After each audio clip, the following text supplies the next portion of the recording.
Hey everybody, Jen Beto. I'm back, and today we're going to work on making your own Google Classroom using Bitmojis and transparent images.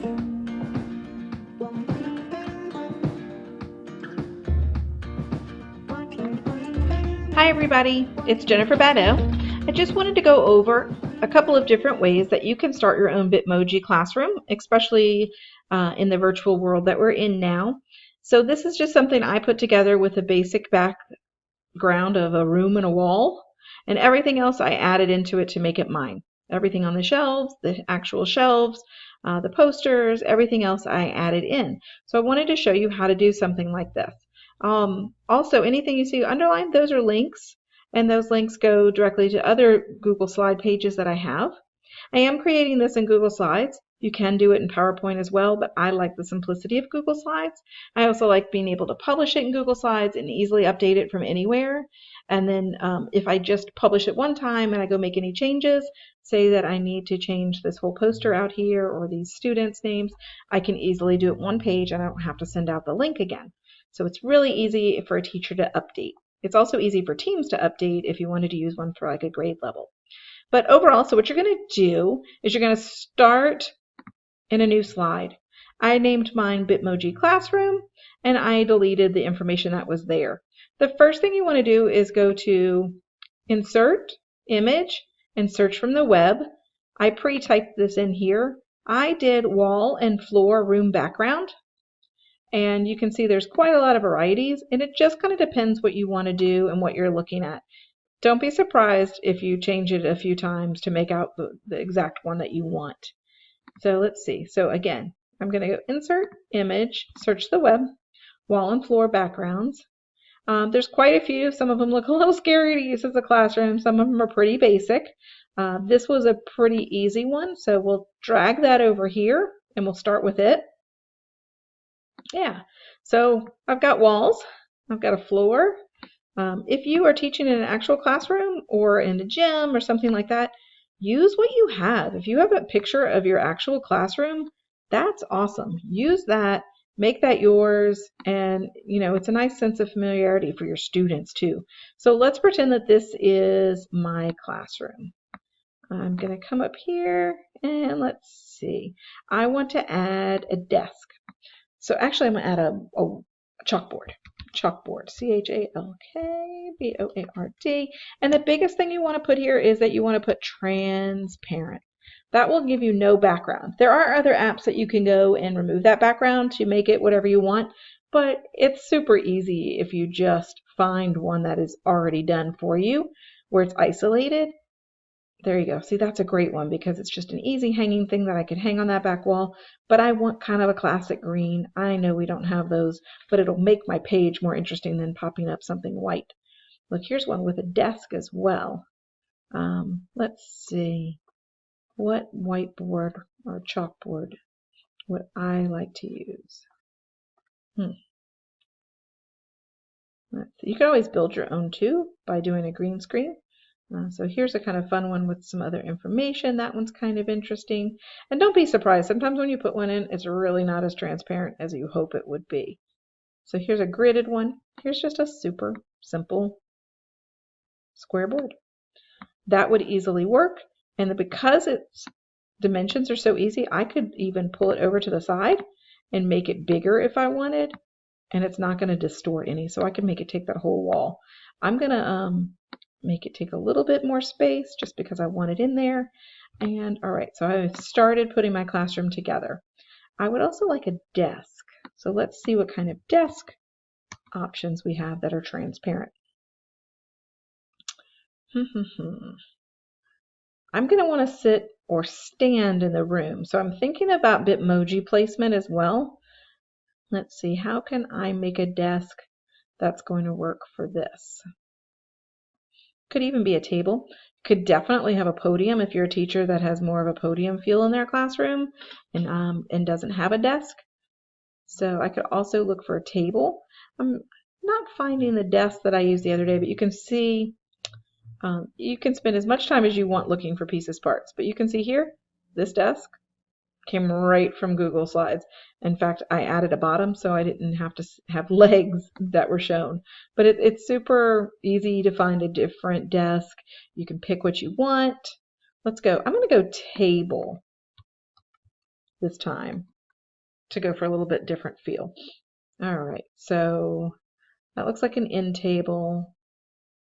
You kind of have to watch your angles a little bit depending what you're putting in the classroom.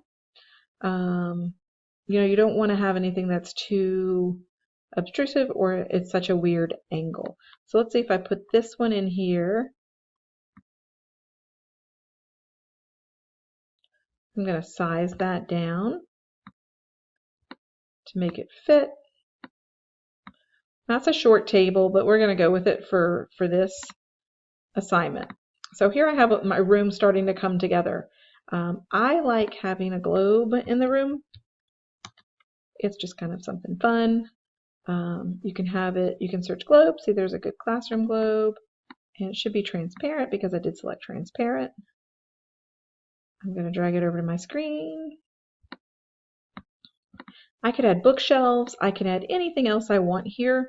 For this example, I'm going to try to keep it pretty simple so it gives you an idea of just how to place items, but you're just going to size things. You can also arrow, you don't have to just move it. I'm going to go a little smaller for that as well. Now remember, you're going to want a lot of space to put actual information. So you can put information on this wall. One of the things I did was I popped up an easel to give me a little bit more space to write things.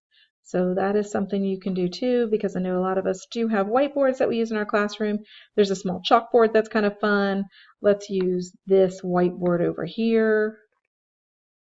And I'm going to size it down a little bit more than that. And I'm going to put it right there. I want to make sure it's sitting on the floor. But so I've got another little white space that I can add things to. I can put wall decorations up if I want to. I can spin things around to kind of change the element to see what it needs to really look like. So you have some ideas of what you can put in here. Now, to put your Bitmoji in here, the way I would do that, I would go up, and this is my other video. If you haven't already installed your Bitmoji extension, I have another one that shows you how to do that. So you have your Bitmoji, and then here's some different things. Now your Bitmojis do change from time to time. So this might be where you want to start, or you might want to start with a classroom. There's lots of different options, and the options I find change pretty frequently. So if you find something you really like, I would suggest saving a little folder of your Bitmojis that you use a lot or that you really like. I don't really save mine because I kind of like the fact that there are different ones that pop up. So here's some different ones. I'm not going to use some of these because they're a little bit negative, but if you look at the bottom, those are the most popular. Then you have ones that say hi. Then you have the love face, the happy face, the frustrated face, and then celebrations. So I'm going to go to the happy ones and just kind of see what I have. So I have yes. I could easily translate something, or not translate, but transform that by putting another word right on top of it. I'm looking for something where it's got kind of more of an image of me standing. Kind of like that one, that's very classroom themed. Let's see what happens when I add it. Okay, so I don't want to be super huge, but I kind of like the nice work. Now, so if I take myself and go down to that corner, I've kind of covered up that whole table. But again, size matters here. So how large do you want to be? How important is that table? So I can be at the front of that classroom and I'm introducing myself, and then I can actually send this to the back and move things. So if you right click, you'll have order, and you can move things to the back or the front. Now I don't want to move this to the front, that globe, because then it'll cover me. But what I can do is just move it over a bit so it's still in the picture and it doesn't look weird when I'm standing in the corner. So there's a lot of playing with this. It is not a super short process. It is definitely something that you want to play with and you want to put that time in. Now, because she's holding paper here, I can easily put some other text here if I wanted to. By doing so, I could, let's see, I could insert a shape and I could make it a square, or a rectangle, and she can be holding that. And I can kind of change what I might want to put on that paper by covering it. Okay, so you have some different options there that you can do, and you can also put all of your links to the classroom up here. You could add some different things from your classroom. You could put a rug down there. It just depends what your classroom and what you teach and how you want it to feel. So you can put different things. You can find lots of different rugs. Just depends what you're looking for, and again, watch those angles. So if I wanted to pretend that I was all done with my classroom layout, I had it the way I wanted, and now I want to start to add information. So I want to insert a text box, and I could put that back here, and I'll say, welcome to Coach B's classroom. I can make that text look anything I want to do. I like this permanent marker, kind of looks like a chalk feel for me, and I can change that font color. Oops, let's see. I really can. I can change that font color to a white so it looks more like chalk. Okay, so and if I wanted to add a link to something, I would just highlight that text or that item, and then click here to insert a link, and I would paste it. So you've got a lot of different things that you can do with your classroom. Let's go back to my other classroom just to show you a little bit more. Okay, so here we are in the other classroom. This is the one that I started with that I wanted to show you guys how my class ended up. I've already changed it a few times. I thought I was done, and then I wanted to add some different things because I teach PE. I put some balls over here in the corner. I added some things to my shelves, but you can see they're all little items that are independent that I just went in and put in. You can see how that's going behind it. Again, that's where you you change the order of things. But if I want to put them on the shelf over here, I just arrow them over to that shelf behind there. And that's because I've done order. So you can see my make an appointment button. And if I right click on that, you can see that I can change the background or the layouts. Let's see. I've got text here as well as a button. So you can see that information in that hyperlink so that if you clicked it, you would actually go make an appointment with me. So that's how you can lay out your classroom. Those are some of the things that you can do. There is no limitation to this. It's just whatever backgrounds you find, whatever works best. Again, you may work best with your own background from your classroom. So this is just a little bit of how to do it. Now, I do want to cover something because, you know, it's great you get to this point, you have your classroom done, but now what? So the thing you'll want to do next is go to File, and you want to make sure that you publish it to the web. Now, depending on what you're doing and where you're putting it will depend what things that you pick here. Remember, this is a slide, so it's like a slideshow, but you only have one, so there's nothing else there. So you don't need to auto-advance slides. You can get a link, and you can click Publish, and you'll get a link that anyone can view, and you'll set up that link here. So you want to get a link, you say, okay, here's your link.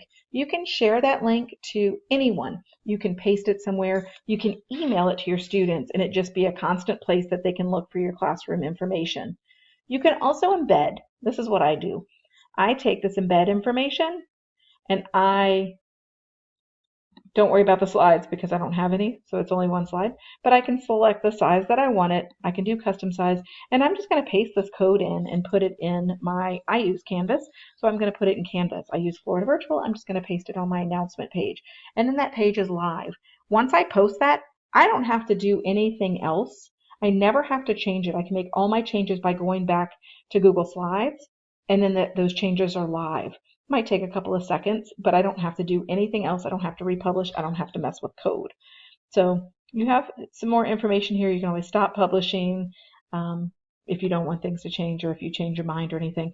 But say that these live lessons have changed and the dates have changed. If I just go and change them in here, I'll get a saving notice, and then it's just going to save on that master page. So I can update it very easily. So that's just a little bit about how to use Google Slides as your homepage or your main information page for your students, and how to make a Bitmoji classroom out of it. Remember, you are only limited to the images you find. You might want to search your images in a different order. You might want to find your Bitmoji first, and that's what you want to go off of. But there's so many choices and so many backgrounds that really the options are limitless. So thanks for watching today, and if you have any questions, feel free to let me know. The way these videos happen are generally because somebody has asked how I did something or how to do something, and it's just a little easier to make that video for everybody that's asking. So what else do you want to know how to do? What can we cover? Leave it in the comments. Be sure to subscribe and start making your own videos for your students as well. It's super helpful. Thanks!